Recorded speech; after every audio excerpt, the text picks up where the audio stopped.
Okay, welcome to the unboxing of the Frost Cutlery Chipaway knife. This is the box it comes in. I've not opened it yet, so this is a total surprise to me. I'm not sure what to expect. On the side here, we've got some package writing, 6.5-inch overall hunting knife, high quality stainless steel blade with full tang construction, white smooth bone handle with genuine leather sheath, which we'll also look at. On the front it has Chipaway classics twice for some reason. It has an image of the knife here with a Native American warrior or hunter there, and also I assume this is their logo, a branding logo with a Native American. I assume this is the product code, but I'm not 100% sure. Again, just logo, branding, and the name Chipaway Classics, and the code on the other end. This is just the Proposition 65 warning that everything in America has to have on it because the state of California has decided that everything in the world causes cancer. So let's open up the box. Here we go. First of all, it's got a leather sheath. So let's take a quick look at this. Okay, it kind of feels nice. It's got a definite leathery feel to it. The stitching there looks nice and robust, so I don't think it's going to come apart anytime soon. It's quite a firm edge there. And on the back is the belt attachment. So, mind you, yeah, you could get a belt in there. So I guess it goes on like this on the side of your belt, and then the blade goes in there.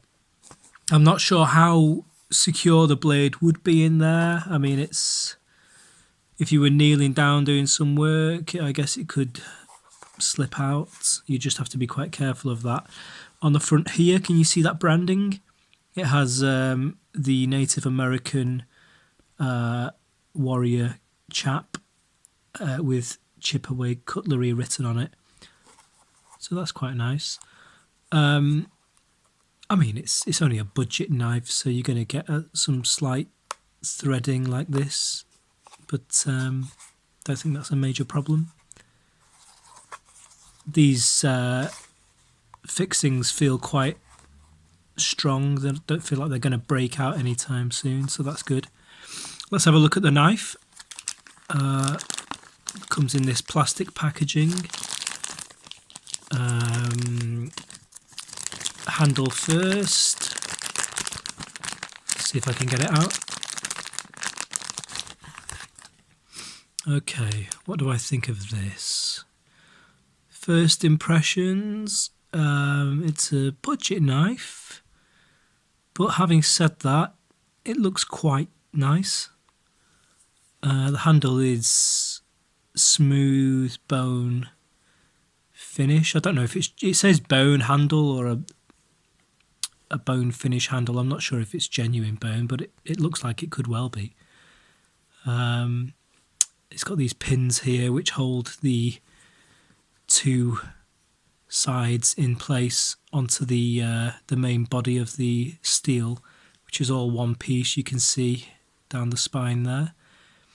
At the top end, it's neatly done. There's no overhang. I've seen some people with a version of this blade with some gaps here and some overhang, but this is all nice and flush. Yeah, I think this lower section sticks out slightly further.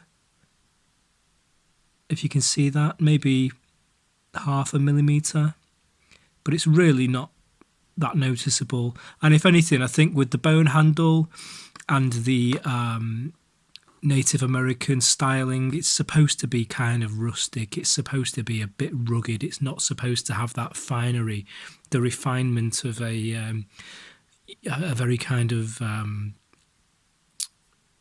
sophisticatedly manufactured blade. It's meant to be a bit rugged. So that's nothing to worry about or write home about even. I only mention it because it's there.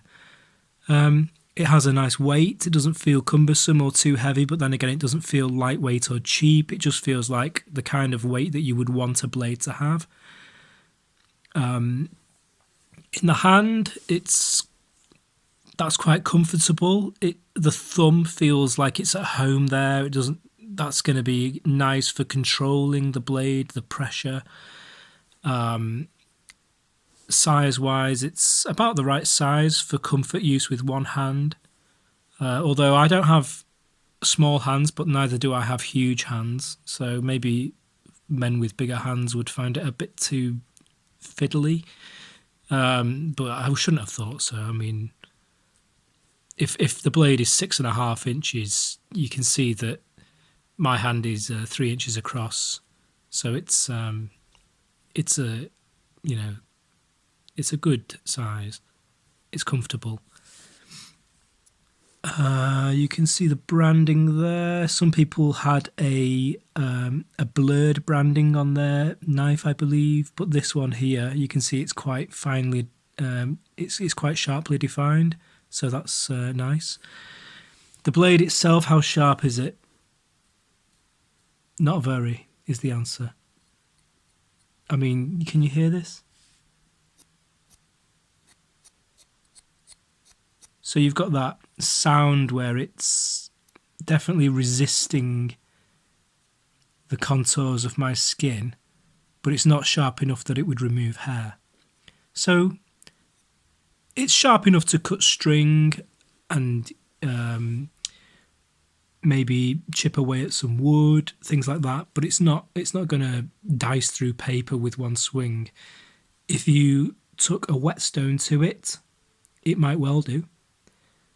Am I going to do that? Probably not, because I just want something to cut through string or do basic cutting functions.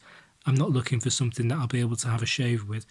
So I won't be able to tell you that, but I like it. I think it's nice. I think it's nice to carry. It's useful. It's utility. It's a nice tool to have in your collection should you wish to own it. It doesn't cost very much. You can find it online, probably in America for less than $20. In Europe and in the United Kingdom, you're probably paying the same amount in euros, and then in pounds, I think this was about 17. So slightly more expensive here, but probably got import tariffs to pay for. But in America, you can get this cheaper. So my overall impression is it's quite nice. It's got a good weight, it's comfortable, and it's well made. And for a budget knife, it's pretty good. I guess the last test should be popping it in the sheath, so you can see that. So here you go. There we go. Oh, I mentioned about it accidentally falling out before, but having said that, it's quite snug in there, can you see? And it doesn't feel like it's going to fall out anytime soon. This is upside down. I'm shaking it quite a lot. It's not coming out. So having said it might fall out, now I've seen it in the sheath, I doubt it. You'd have to be very unfortunate for it to come out. So there we go. That's my quick review of that. First impressions. I hope you enjoyed this video. Thanks. Bye.